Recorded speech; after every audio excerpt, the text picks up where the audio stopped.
Namaste. Welcome. The mala is more than a necklace. It's a guide, it's a companion. It aids us in the practice of pranayama and meditation. The mala is made up of 108 beads and it's a special number. It adds to 9. The number 9 cannot be broken, so whatever number you multiply, the 9 will always add up to 9. And there's one herald bead at the top we call the meru. Yeah. The 108 beads represent our never ending potential for growth, both as a practitioner and as a person.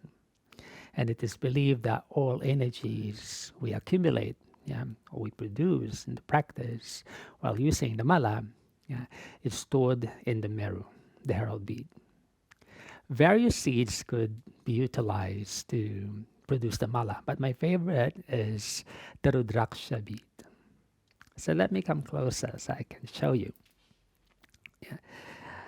There's really something special about the Rudraksha. It's not perfectly smooth. Yeah. There are like gentle spikes on it. And that's the reason why I love using the Rudraksha. Yeah. It stimulates the nerves of the fingers and it has this calming effect to the brain. So how do we use the mala? Yeah, it's simple. Yeah. So we drape the mala over our middle finger and we point our index finger away. So we do not allow the index finger to touch the mala. Rather, we're using the thumb in rolling the mala towards our direction. So we start at the very first bead next to the meru. Yeah, the meru is the independent bead at the middle, the center, right? This one, if you can see, there's this single bead at the bottom, so that's the meru. So we start at that bead directly next to it. Yeah. So one bead is one repetition of the technique. For example, you're chanting.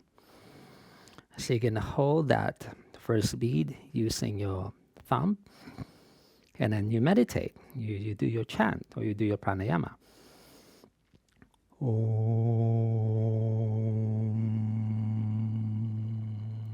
And you use your thumb to move up to the next.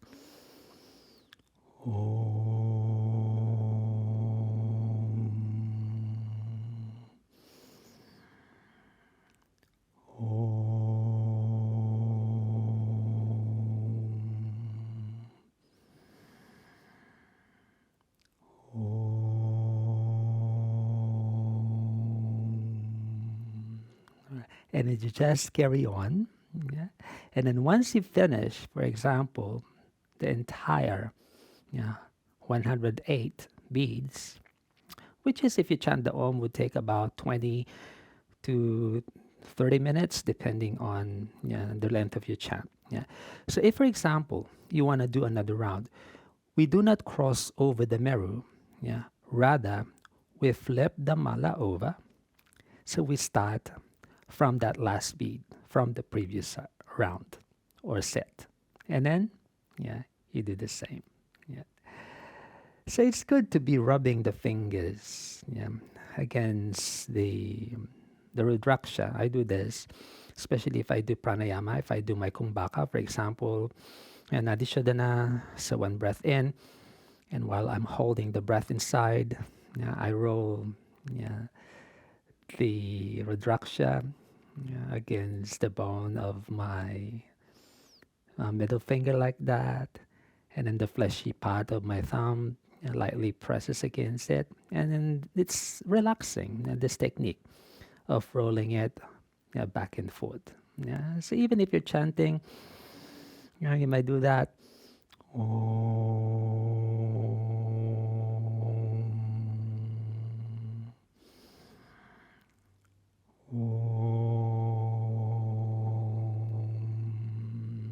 Like that.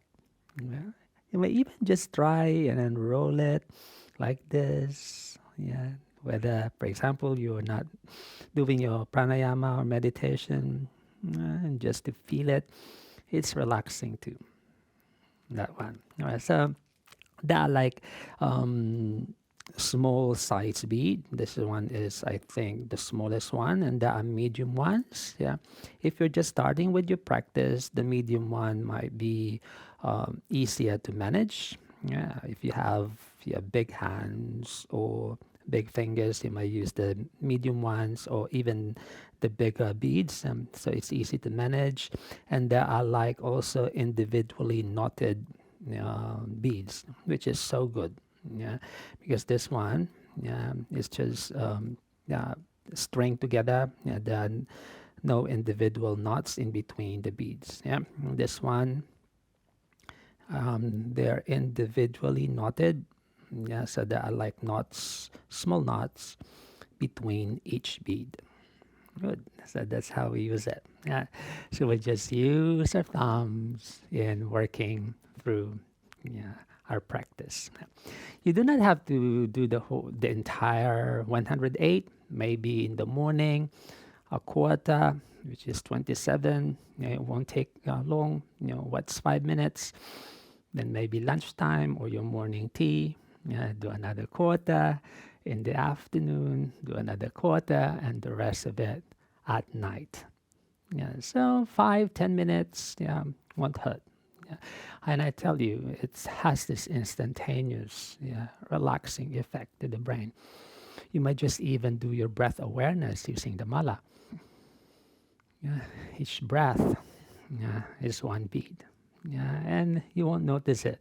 Yeah, because the experience is so enjoyable. Yeah, you will keep doing it. I said, after the practice, wear the mala around your neck, yeah, and then let it touch your skin, yeah, so inside your shirt or your clothing. Yeah, there's something comforting about it.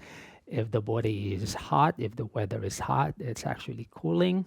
Yeah, if the weather is cold, it's actually warm to the feel. Yeah, so there's this energetic, I say, effect. Yeah, when we keep our malas close to our skin. If you're not wearing it, yeah, around your neck, you may place it on your altar or a place, yeah, close or sacred to you, so you can easily, yeah, get it when you want to practice.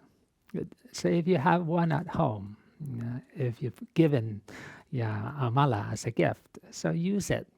Uh, this coming year may be an inspiring, yeah, start for you. And let me know.